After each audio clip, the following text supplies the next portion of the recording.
Hey, what's up? This is Chosen. It's Thursday, May 20th. Time to get you a Raid Shadow Legends wrap-up video, and we're going to be having a gem giveaway that you are all eligible to win. So we'll get you caught up on everything heading into this weekend, including the 10x that we just found out about this morning. So let's get into it.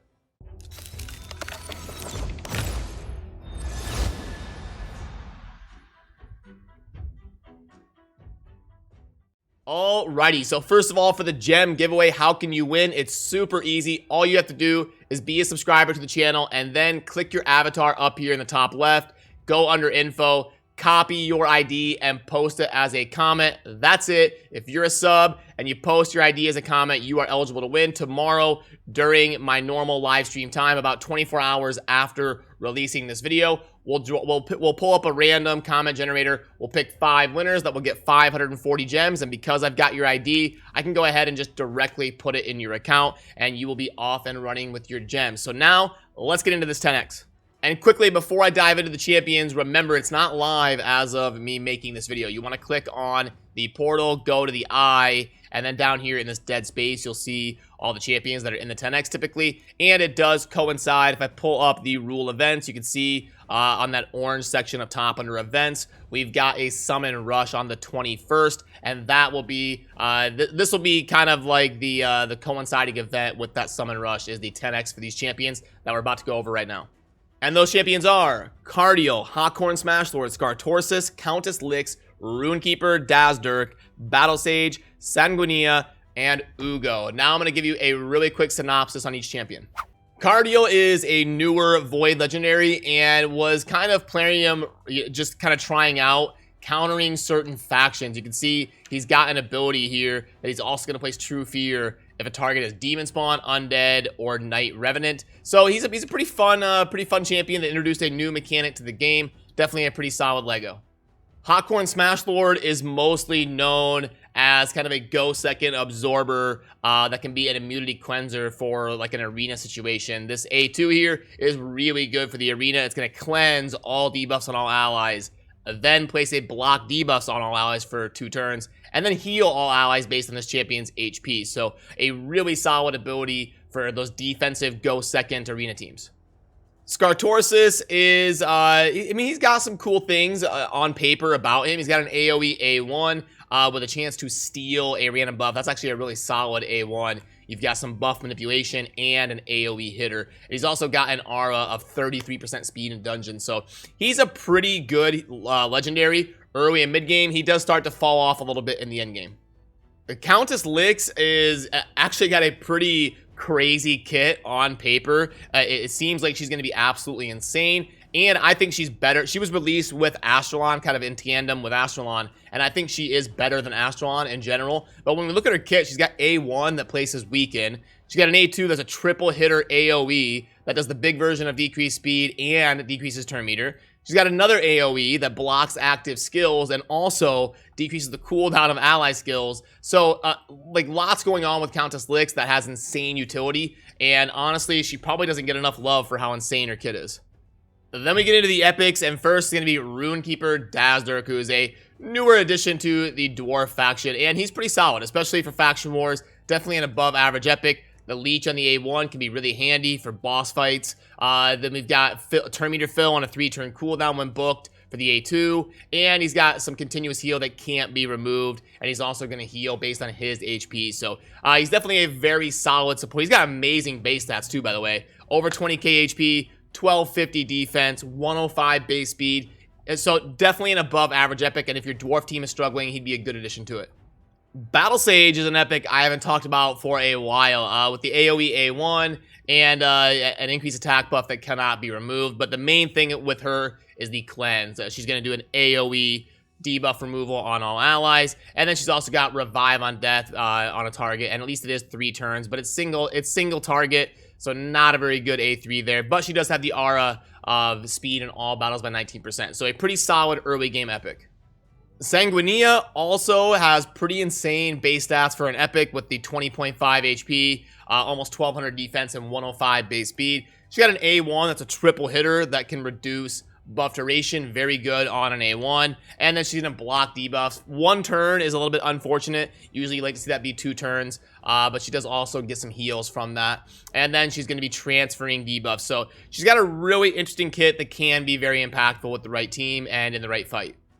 And then the last champion in the 10X is one of my favorite epics in the game, Ugo. The main thing with Ugo is this AoE on a 3-turn cooldown that you can book to have very reliable decreased defense and block buffs. I think most notably, this is super handy in the arena when you're farming and all those damn skull crowns that are in the arena, and they've constantly got the unkillable up when you're trying to auto farm medals in the arena. Ugo will place the block buffs, you nuke down the skull crown, GG, you move on. She has saved me probably like 2 or 3 hours at this point just in farming the arena when I use Ugo just as my quick nuke team. You tear me to boost, then Ugo defense breaks, blocks buffs, then you nuke, and GG. You don't have to worry about all those unkillable from Swift Parry and Skull Crown. Ugo's an amazing epic. So that is all the champions in the 10X, and then this summon rush under events is going to be kind of a pseudo countdown to when we can expect that to launch. So if you click on events and you look at that kind of clock that's counting down, whatever it is in your game by the time you watch this, that should be pretty close to when it is actually going to be live, but you want to confirm in the portal and make sure you see the aesthetic and the champions listed in there. But again, those champions are Cardio, Hawkhorn, Scartorsis, Countess Lix, Runekeeper, Battle Sage, Sanguinea, and Ugo. And then if you're wondering my quick opinion on the 10X and if you should pull or not, I mean, it's an okay 10X. It's not their best one. There's nothing insane here like a Krisk or a Siphi, Duchess. There's no like crazy champion here, but it's all right. And Ugo would be really good for early to mid game players. Would be a great progression champion. And then most of the legendaries are decent and pretty solid in the right situation. But all in all, I would probably recommend the right play for the vast majority of players would be to wait and hold off for a 2X. Unless you are really needing those points for Rule the Huntmaster and you're really going hard for that fusion, then obviously during the summon rush, you're going to have to pull some shards, unfortunately. So let's talk about the notable stuff going on in game right now. Classic Arena Takedown, Champion Training, and Ice Golem Tournament. 3 different tournaments that are live right now. The one ending the soonest is the Ice Golem Tournament, so you're going to want to at least scoop up the fragments over here on the right side, the guaranteed portion of those fragments. And then our next tournament launching tomorrow will be a Spider Tournament going on. And then I was just showing you the events tab, but the Summon Rush is going to be starting tomorrow as the Rule Fusion and the 10X that we just covered. And then remember to keep an eye on Dungeon Divers and Artifact Enhancement because they're both ending within the next 2 days. And then remember, Plarium did make a post about how the state of the arena kind of fix that they're trying to do should be live in game. We'll start on the second paragraph if you want a quick refresher course on what they mean.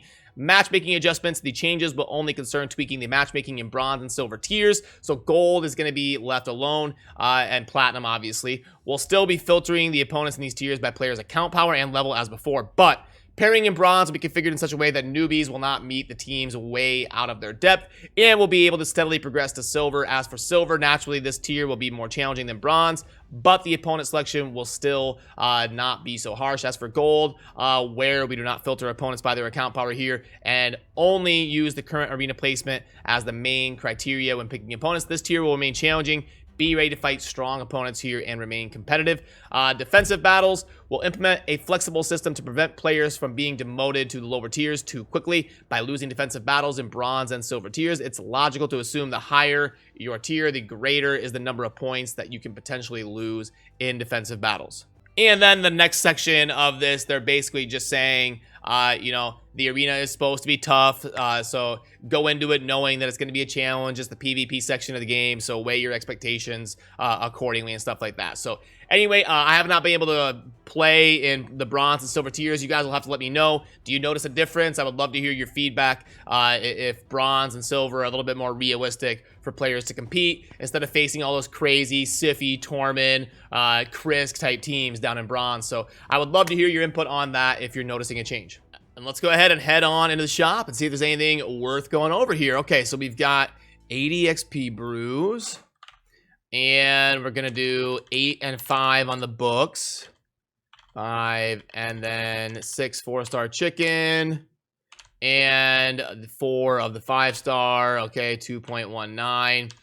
Yeah, not gonna be a big recommend from me. But for a high spender that needs all the books and the chicken going on, it's technically at least decent. Gem pack, this is pretty simple. It's gonna be 4,000 gems. So let's go up here and boom. Exactly a 2.0. So Plarium's using my calculator again. All right. But yeah, $50 for that amount of gems only. And that would only make sense for super high spenders. That's not a whole lot of bang for your buck. Special silver pack. I can only plug in the first one here. I don't know what all of them are going to be, but let's go 13.5. And then 350 gems. Yeah, that's a really bad start to that. I'm sure the third one will be pretty good, but I don't know if it's worth getting to that point. The monthly pack is about a 2.5, so the best out of what I've seen here so far. And then our mini mix is kind of a daily offer. So, yeah, nothing super crazy. That would be a big recommend from me. So that'll do it for what I wanted to cover in this video. Remember, the gem giveaway we're going to be doing tomorrow live on stream, picking 5 winners for 540 gems. All you got to do is be a subscriber to the channel and then post your player ID as a comment down below. That's it. It takes 5 seconds and you're eligible to win the gems. So good luck. And if you're watching this right away, I am going to be streaming for the next few hours. There's a link down below in a pinned comment. If you want to come hang out, say hi. We'll be playing some Raid and grinding away for this Rule Fusion and just kind of talking about everything going on in game right now. So that'll do it for this one. As always, thank you for watching. Have a good rest of your day. Peace.